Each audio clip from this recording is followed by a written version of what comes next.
Halo guys, selamat malam, selamat datang di YouTube channel Keluarga Batak di Jerman. Hari ini suamiku ternyata lagi asik main game. Jadi di malam hari ini jam 12 malam aku pengen sharing sama kalian, cerita sama kalian tentang pengalaman pahit yang baru aja kita rasain selama udah 3 minggu ini. Dan sampai detik ini kita masih agak dak-dikduk menunggu hasilnya dari orang pajak. Jadi kasus apa sih yang kita alamin? Yaitu kasus penipuan. Jadi aku akan cerita kronologisnya dulu dari awal. Jadi awalnya itu sebulan yang lalu kita memang sudah planning untuk membeli sebuah kendaraan sebagai alat transportasi. Kita butuh itu karena program bayi tabung kita sudah mulai jalan lagi. Dan suami aku tidak mempunyai jatah cuti lagi. Jadi takutnya bentrok dengan jadwal kerja dia. Jadi kita tidak terlalu membuang waktu di jalan kalau misalkan kita naik transportasi umum. Karena kalau misalkan kita naik kereta itu dari sini ke Münster itu bisa sampai 2 jam. Dan kalau misalkan kita naik kendaraan pribadi itu bisa cuman paling 1 jam. Nggak sampai 1 jam itu kita udah nyampe sana. Jadi kayak kita hemat 1 jam. Belum lagi kita misalkan dari kliniknya itu, dari pusat program bayi tabungnya itu sampai ke stasiun itu kita jalan lagi itu sekitar ada kali 3 sampai 4 kilometer. Jadi kayak buang waktu banget di jalan kalau misalkan kita naik kendaraan umum. Makanya kita memutuskan untuk oke, kita akan beli kendaraan pribadi. Dan aku sama suamiku sudah searching nih via internet lah, atau kita sempat juga survei langsung yang sudah kalian pernah lihat videonya. Dan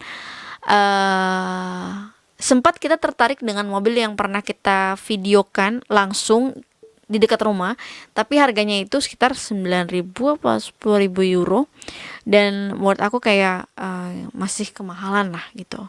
Dan kita searching di internet, memang ada banyak banget mobil-mobil di Jerman itu yang murah-murah, yang harganya cuman puluhan juta, cuman 10 juta juga ada, 20 juta juga ada, 30 juta juga ada. Cuman yang kita cari adalah kilometernya, 1 kilometernya, karena pengalaman kita dulu kita beli mobil bekas juga yang udah 280.000 kilometer dan itu cuma bertahan 2 tahun. Jadi kita pengen cari kendaraan yang second tapi dia kilometernya tidak terlalu banyak dan harganya masih bisa dijangkau lah gitu. Atau kita ngambil kredit nih niatnya. Kita mau ngambil kredit untuk mobil tersebut. Dan aku dapatlah dari sebuah website jual beli mobil yang kita punya sekarang, Renault Clio 2013. Pada saat itu kilometernya 7.900 kilometer. Itu belum terlalu tua mobilnya, cuman 7 tahun, 6 tahun pemakaian, karena 2013 dibuat, 2014 mobil tersebut dipakai sama pembeli pertama. Dan sekarang 2020 berarti 6 tahun pemakaian dan cuman 7.900 kilometer. Masih worth it lah menurut aku. Dan harganya itu di iklannya memang 6.000 euro. Di iklannya memang 6.000 euro. Tapi permasalahan di sini adalah di Jerman ada kebijakan baru yang dibuat oleh pemerintah diakibatkan oleh COVID-19, di mana semua para penjual itu wajib menurunkan harganya supaya perekonomian itu bisa berputar lagi. Kita sudah prediksi, mungkin kita karena ada pengurangan ini paling kita hanya bayar 5.700 dan kita mau ambil kredit nih tadinya.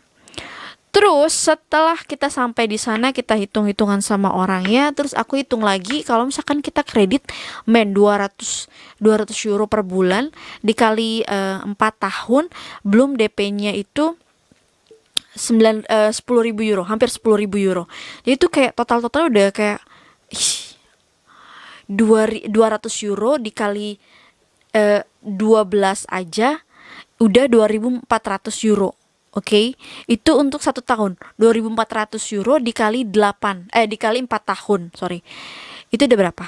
2.400 dikali 4, 16, 1, udah 9.600 plus DP-nya itu 900 sampai 1.000 euro. Udah 10 ribuan. Itu udah kayak ini udah gak worth it lagi nih. Udah kayak double price-nya. Dan kalau misalkan harganya 10 ribuan, hampir 11.000 euro, ya mendingan kita beli Dacia Duster itu SUV. Dan itu baru kalau misalkan kita beli harga 11.000 euro, 11.000 atau 12.000 euro itu udah bisa beli baru. SUV lagi, besar lagi mobilnya kan. Dan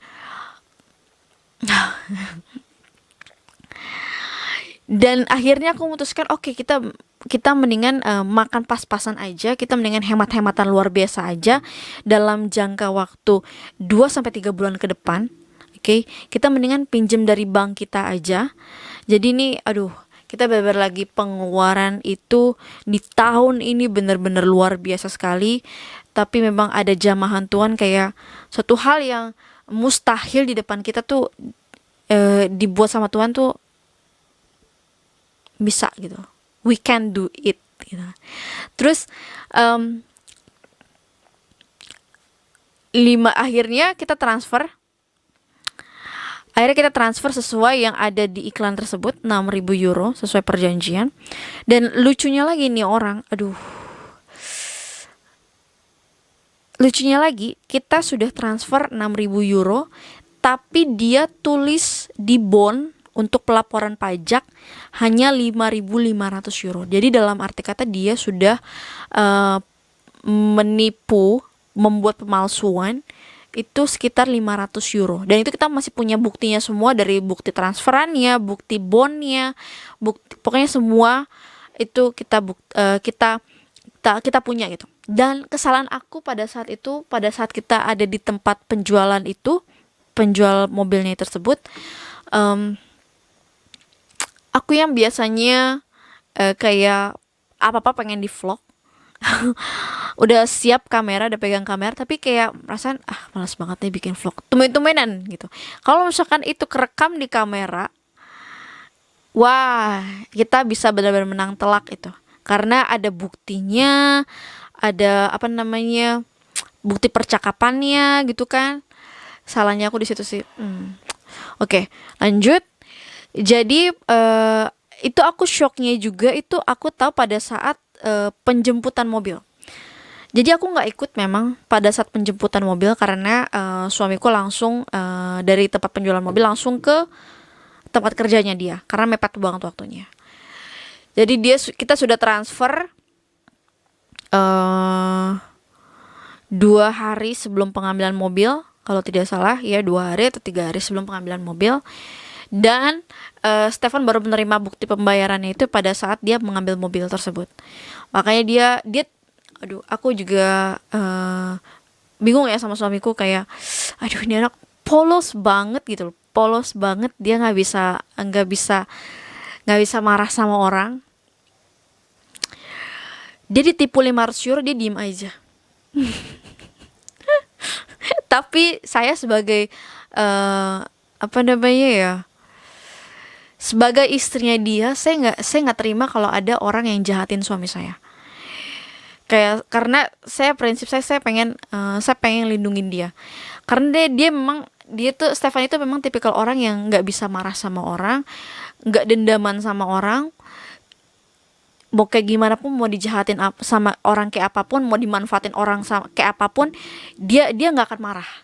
Sedangkan aku sebagai istrinya, aku pengen melindungi dia. Aku nggak mau lagi dia dibodoh-bodohin sama orang. Saking dia terlalu baiknya guys. Dulu pernah ada orang tinggal di sini, temannya dia tinggal di sini, dia nggak bayar berapa bulan, temannya ini dia nggak bayar berapa bulan untuk tempat tinggal ini, dia diem aja. Makannya ditanggung sama Stefan. Terus biaya tempat tinggalnya juga ditanggung sama Stefan. Terus dia main cewek juga Stefan yang bayarin. Bisa bayangin gak gimana baiknya Stefan tuh. Makanya pada saat aku tahu dia pulang kerja, dia bilang sama aku,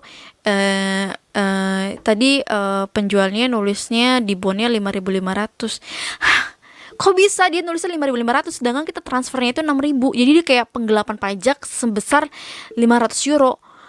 Akhirnya, dan dia nipu lagi. Pada saat kita pertama kali datang untuk survei mobil tersebut, kita lihat mobil tersebut, dia bilang kondisi mobil dalam keadaan super baik, dalam kondisi oke, mesin semua oke. Dan ternyata pada saat suamiku ngambil mobil itu untuk bawa pulang, dia bilang mobil ini harus segera masuk bengkel. Dan you know what guys, berapa biaya untuk perbaikan mobil tersebut?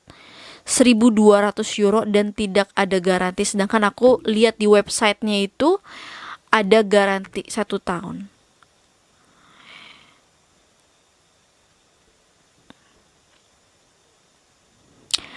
Hari itu juga sorenya kita langsung ke kantor polisi. Cuman kantor polisi bilang salahnya itu adalah kita sudah terlanjur tanda tangan. Sudah terlanjur tanda tangan di bone tersebut, tidak ada perlawanan, tidak ada pelaporan ke polisi sebelumnya, jadi tidak bisa diusut lagi. Kecuali mungkin kalau misalkan kita punya asuransi yang berbau hukum ya, mungkin kita akan bisa nyewa nyewa pengacara. Terus kalau misalkan kita nyewa pengacara sekarang itu pasti mahal banget harganya. Jadi oke lah, kalau masalah kepolisian it's okay, tapi puji Tuhannya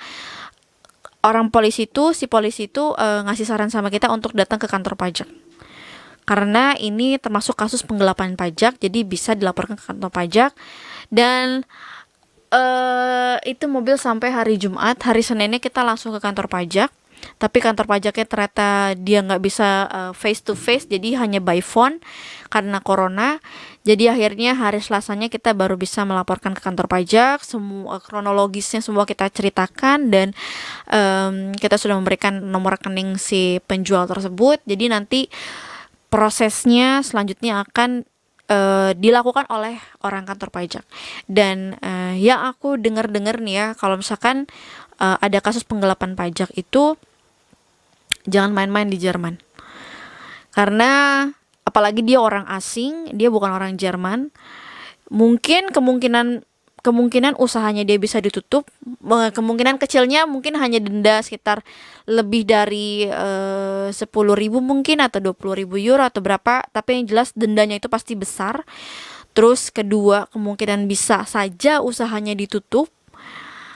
Kemungkinan saja. Karena kita nggak tahu ada berapa orang yang ditipu sama dia. Untungnya kita pada saat itu bayar cash. Coba kalau misalkan kita ngikut kredit, nggak mungkin ketahuan guys. Kalau misalkan kita ada pengurangan harga segitu, ternyata dari pemerintah Jerman. Jadi kayak ditipu bertubi-tubi, 2 kali tipu sama dia. Dari harganya dan dari kualitas mesin mobilnya gitu. Masalahnya pada saat kita ini memang berdua ini adalah manusia bodoh tentang permesinan mobil gitu. Ini 2 kali kita ditipu masalah mesin mobil. Dulu Doraemon juga kayak gitu, dan sekarang si Thor juga kayak gitu. Belajar juga sih, jadi gimana ya, dengan adanya kasus-kasus kayak gini tuh kita jadi belajar untuk jangan jatuhin orang, bukan jatuhin orang ya, jangan jahatin orang karena uang, jangan jadi hamba uang gitu. Dan yang kedua, jangan tipu menipu lah. Kalau lu mau jualan, lu jujur aja gitu, sebenarnya kualitasnya tuh kayak gimana gitu. Kalau misalkan kita tahu dari awal kualitas mobilnya mungkin gak bagus, ya mungkin kita bisa cari mobil yang lain di tempat itu juga yang mungkin harganya lebih murah dan kualitas mobilnya bagus gitu, mesinnya. Aku nggak ngerti ya, kayaknya sekarang itu banyak banget orang-orang yang gila gara-gara duit ya. Nggak ngerti banget. Ada orang saling tusuk menusuk gara-gara duit.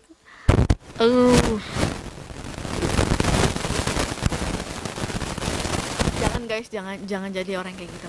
Yakin, percaya aja rezeki itu udah Tuhan yang atur. Jadi gunakan cara-cara yang baik aja, cara-cara yang positif. Jangan nipu orang kayak gini, jangan saling tusuk menusuk lah. Kita pun nyari duit juga pontang-panting gitu, apalagi pengeluaran tahun ini tuh bener-bener luar biasa banget. Untungnya aku punya suami yang sangat-sangat tenang. Kalau misalkan dua-duanya kacau, dua-duanya panik, itu waduh, kayak apa itu rumah tangga. Aduh. Jadi aku gitu aja sih, pengen cerita sama kalian, sharing sama kalian tentang kasus penipuan yang dialamin sama kita. Pembelajaran yang bisa kalian ambil di sini adalah jangan nipu orang, jangan jahat sama orang, cuman karena duit, oke? Karena kalau lu mati, Tuhan itu nggak akan nanya kok berapa banyak duit yang udah lu kumpulin, berapa banyak duit yang lu punya, atau lu nggak bisa nyogok Tuhan pakai duit. Jadi jangan jahatin orang hanya karena duit. Itu aja sih pesan kita. Oke. So, sampai jumpa di next video selanjutnya. Mari kita belajar menjadi manusia yang jauh lebih baik. Oke? Bye bye.